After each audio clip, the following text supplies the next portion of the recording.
আসসালামু আলাইকুম। কেমন আছো সবাই? তো আজকে আমি তোমাদেরকে সততার জয় নিয়ে একটি গল্প শোনাবো। তো এক সোনালী রাজ্যে এক রাজা বাস করতেন। তার ছিলেন 7 রানী। বড় 6 রানী, তাদের অহংকার ছিল আকাশ ছোঁয়া। তাদের মাটিতেই পা পড়ে না, এমনই তাদের দেমাগ। কিন্তু সপ্তম ছোট রানী ছিলেন একেবারেই ভিন্ন। তিনি ছিলেন খুবই শান্ত, সদাচারিণী এবং মিষ্টি স্বভাবের। এই সরল স্বভাবের জন্যেই রাজা তাকে অন্য সকল রানীর চেয়ে একটু বেশিই ভালোবাসতেন। কিন্তু এক মহাদুঃখ রাজার হৃদয়ে অলওয়েজ জমে থাকতো। অনেক বছর কেটে গেলেও তার কোনো সন্তান হচ্ছিল না।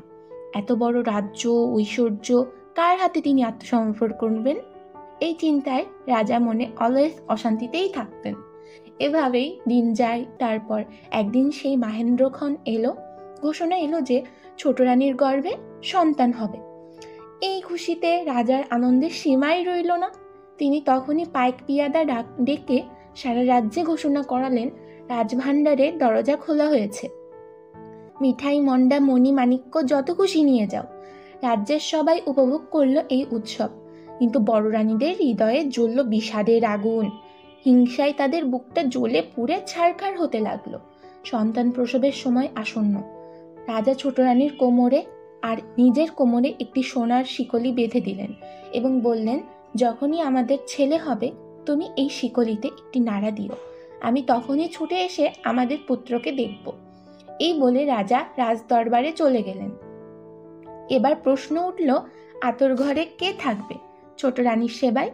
বড় রানীরা মিষ্টি সুরে বলল, আহা, ছোট রানীর এত বড় অসুখ, আমরা কি অন্য কাউকে দিব?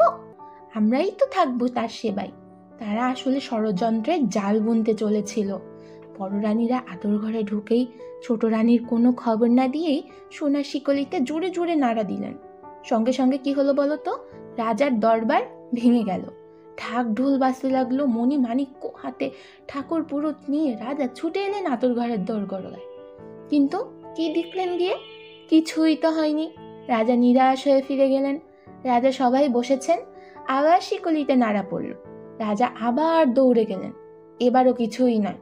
রাজা মন খারাপ করে রাগান্বিত হয়ে বললেন, ছেলে না হওয়া পর্যন্ত আর শিকলি নাড়া দিলে আমি সব রানীকে কেটে ফেলবো। বলে তিনি চলে গেলেন। এবার কি হলো? এরপর একে একে ছোট রানী 7টি পুত্র সন্তান এবং একটি কন্যা সন্তান জন্ম দিল।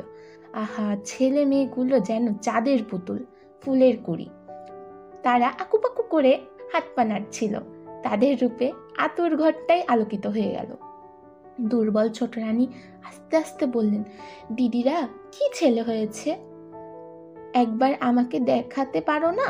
নিষ্ঠুর বড় রানীরা ছোট রানীর মুখের কাছে এসে রকম সকম করে হাত নেড়ে নখ দেখিয়ে বলল, ছেলে আবার হাতি হয়েছে, ওর আবার ছেলে হবে? কয়েকটা ইঁদুর আর কাকড়ার বাচ্চা হয়েছে।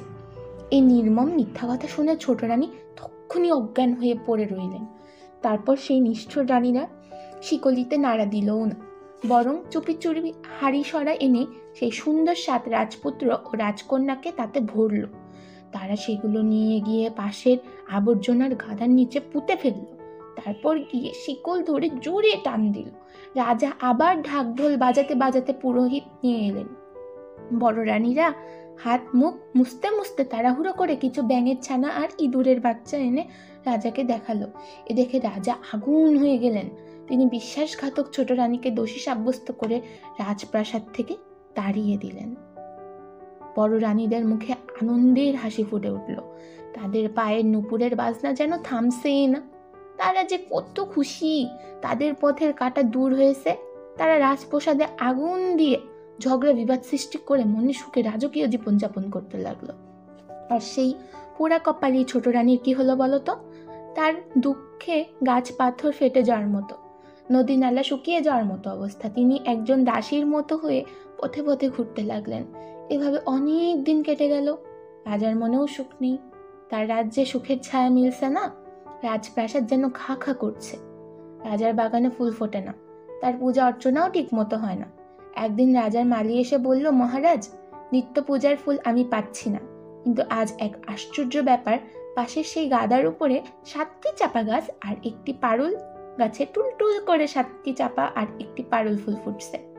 রাজা বললেন, তবে সেখান থেকেই ফুল এনে পূজা করি। মালি ফুল তুলতে গেল, মালিককে আসতে দেখে পারুল ফুলটি চাপা ফুলদের ডাক দিল, ওঠরে 7 ভাই চম্পা জাগরে। অমনি 7টি চাপা ফুল নড়ে উঠে সাড়া দিল, কেন ডাকিস বোন পারুল? পারুল বলল, রাজার মালি এসেছে, পূজার ফুল দিবি কি না দিবি না? 7 চাপা তুত্তুর করে সোজা হয়ে উঠে গলা নেড়ে বলল, না দিব ফুল, উঠুক শতক দূর, আগে আসুক রাজা তবে দিব ফুল। এই দৃশ্য দেখে মালি হতবাক হয়ে গেল। সে ফুলের সাজি ফেলে দৌড়ে গিয়ে রাজাকে খবর দিল সব। রাজাও তার সভাসদরা সবাই আশ্চর্য হয়ে সেই জায়গাতে উপস্থিত হলেন। ন্যায়ের প্রতিশোধ। রাজা নিজে এগিয়ে গিয়ে ফুল তুলতে গেলেন। অমনি পারুল ফুল আবার চাপাদের ডাক দিল, ওঠরে 7 ভাই চম্পা জাগরে। চাপার উত্তর দিল, কেন ডাকিস বোন পারুল? পারুল বলল, রাজা আপনি এসেছেন, ফুল দিবি নাকি দিবি না? চাপারা কি বলল, না দিব ফুল, উঠোক শতক দূর, আগে আসুক রাজার বড় রানী তবে দিব ফুল। এবার বড় রানীকে আনতে গেল, বলে চাপা ফুলগুলো আরো উঁচুতে উঠে গেল। রাজা বড় রানীকে ডাকলেন। বড় রানী নূপুর বাজাতে বাজাতে এসে ফুল তুলতে গেলেন। চাপা ফুলেরা আবার বলল, না দিব ফুল, উঠোক শতক দূর, আগে আসুক রাজার মেজ রানী তবে দিব ফুল। তারপর মেজ রানী এলেন, সেজ রানী এলেন, নরানী এলেন, কনে রানী এলেন, কিন্তু কেউই ফুল পেলেন না। ফুলেরা আকাশে তারার মতো উঁচুতে ফুল থাকলো। রাজা হতাশ হয়ে গালে হাত দিয়ে মাটিতে বসে পড়লেন। শেষে 2 রানী মানে 6 নম্বর রানীটা এলেন।